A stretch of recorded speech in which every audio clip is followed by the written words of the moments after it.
at the proverbial beginning.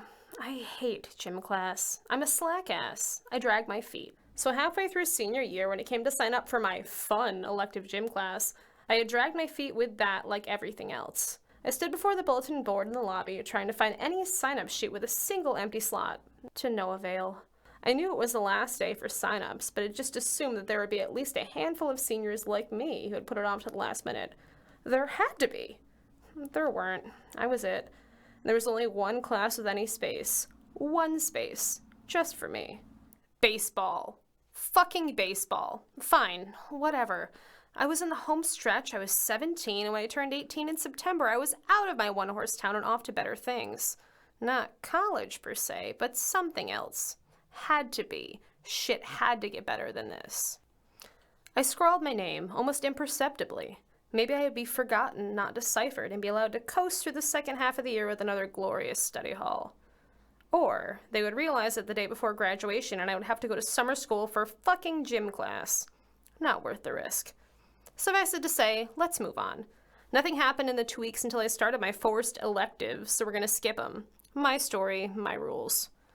It was the last period of the day, a Monday, one of those times you see other seniors walking to their cars because they don't have a ninth period. I was not one of those seniors, and I only had a bike. Either way, I shuffled across the dry grass, still brown from winter and leaf coverage, and hoped that I could walk slow enough to miss the class altogether. Attendance was abysmal. Out of the 20 kids on the sign-up sheet, I counted 11, including myself, and wondered if that would be enough people for a baseball team. Wondered, but didn't really care. Everyone was sitting inside the diamond as a large man with a red windbreaker and baseball cap held a clipboard in one hand and a baseball bat in the other. He looked up and smiled at me, and not being a total dick, I smiled back.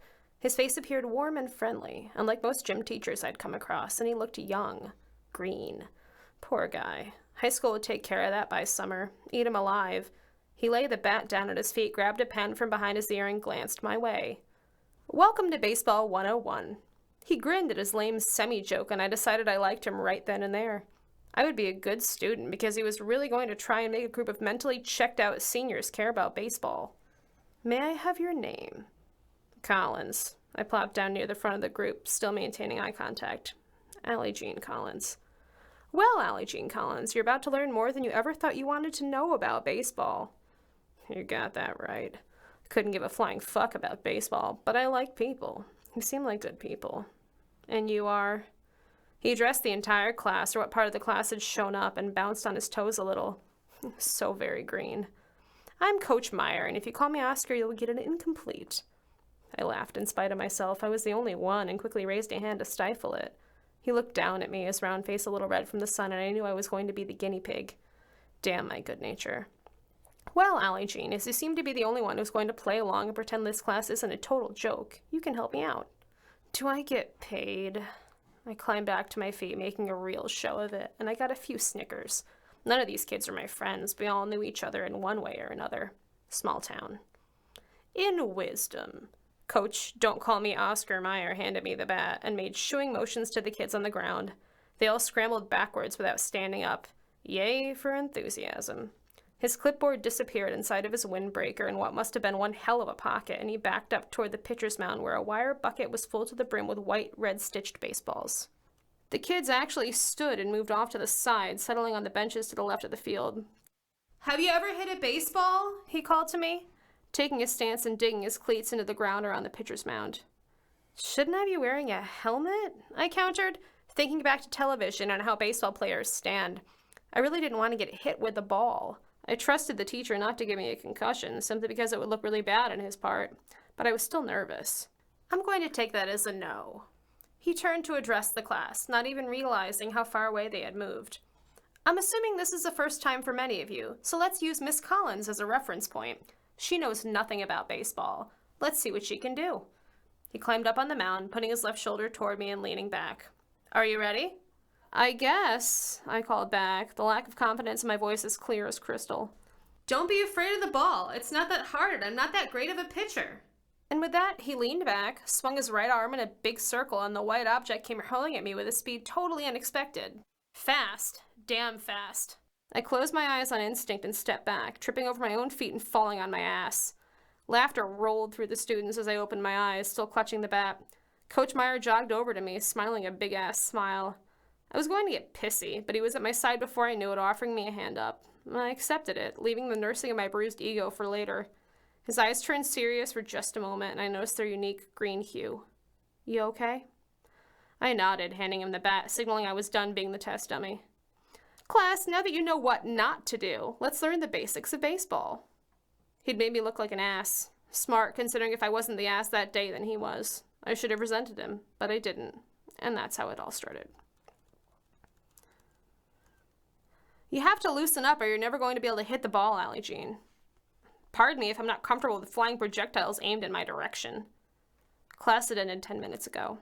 I'd informed the coach that I wasn't leaving until I could hit the damn ball. I'm one of those people who is either naturally gifted at something or doesn't do it.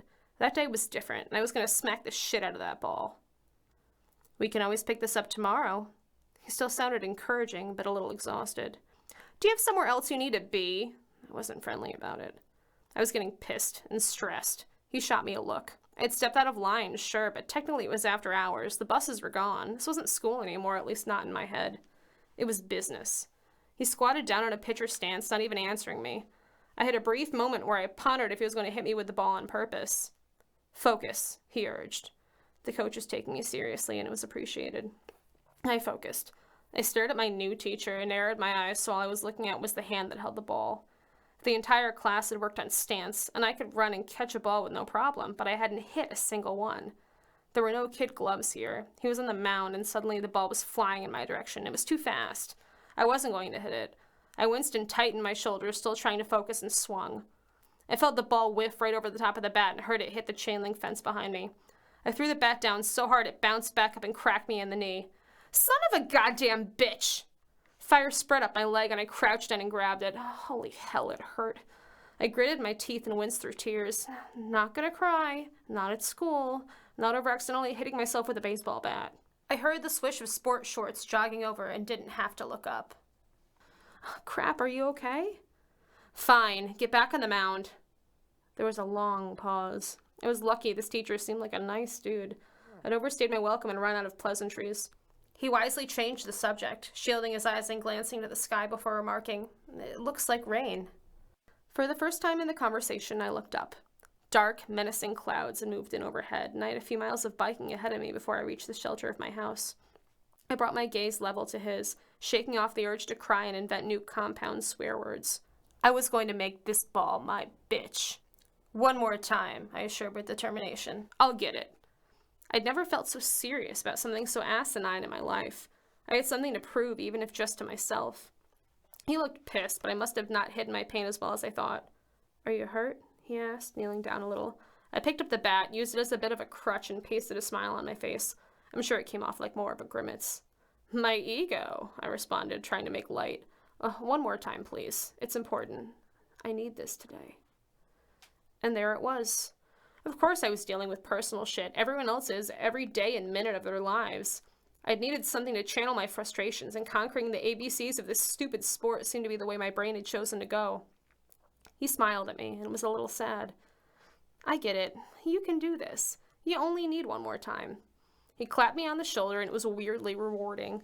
I couldn't help but nod and smile back. He jogged back out to the mound, tossing the ball in the air and catching it like it was no big deal as he moved. Fast for a big guy. Made me wonder what sport he hadn't been able to go pro in that led him to being a high school gym teacher. I turned sideways and squared my hips, gasping as I realized how hard it hit my knee. I wasn't going to feel better overnight, so I tried to focus on my adrenaline. I rolled with the rush, crazy and excited. I was going to do this. Pretend the ball is someone you feel needs a thorough beating with the bat, he yelled, as the wind picked up, and don't tell anyone I said that. I nodded, beating the bat on the diamond, signaling I was ready. Lightning lit up the sky, and I felt the electricity crackle through the air. I had this. The time was nigh. He leaned back, and the ball was coming at me even faster than before. Definitely no kid gloves, and I was going to do this right. Barely a second passed before the ball was inches from the bat, and I almost saw it in slow motion, but the sound traveled faster. I pictured my mother's pointy, sunken, ugly mug. There was an insanely loud crack. The ball hit the bat so hard that my arms vibrated and my elbows tingled, and it flew high and far, disappearing off in the distance. He followed it with his eyes, watched it go, and we both looked at each other. Holy shit!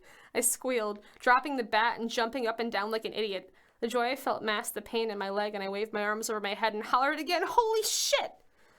It's gone! You knocked it out of the park!" We'd both graduated to yelling as he walked back toward the diamond where I was hopping up and down like a fool. It felt like Christmas morning, and it must have been written all over my face. That sounded stupid. We're gonna go back. "It's gone! You knocked it out of the park!" We'd both graduated to yelling as he walked back toward the diamond where I was hopping up and down like a fool. It felt like Christmas morning, and it must have been written all over my face. "Damn," he whistled. "I hope whoever you pictured never gets to see the raw end of a bat in your hands." Just the thought made the corners of my mouth turn up in what I'm sure looked like a smile born purely... Fuck. Alright. God. We're gonna take that whole paragraph again, guys. I'm sorry. "It's gone. You knocked it out of the park." We'd both graduated to yelling as he walked back toward the diamond where I was hopping up and down like a fool. It felt like Christmas morning, and it must have been written all over my face. "Damn," he whistled. "I hope whoever pictured... Fuck. Fuck. Right. "Damn," he whistled. "I hope whomever you pictured never gets to see the wrong end of a bat in your hands." Just the thought made the corners of my mouth turn up in what I'm sure looked like a smile born of purely wicked thoughts. I glanced upward, watching another bolt of lightning surge across the sky, and felt the first few drops of rain hit my face. It felt good. It was going to be one hell of a storm. We walked in silence back to the building, me trying not to limp like I'd busted my ass as hard as I had. I may have done a stupid dance and hollered to the heavens, but I still had my pride. I even held the door for him, because no one would be holding the door for me. Not anytime soon. No guy, anyway. Yes, I might have problems, but at least they're mine. My sneakers squeaked down the hallway as the coach gave me a little wave before beelining for his office. Maybe he did have plans and I made him late. I have a bad habit of not realizing I'm being a dick until after the fact. Hindsight and all that jazz. I shook off my guilt and made my way to my locker, fucking with the stubborn lock for a solid minute. By the time I heard the click, grabbed my backpack, and fished my phone out, I knew I had missed the late bus.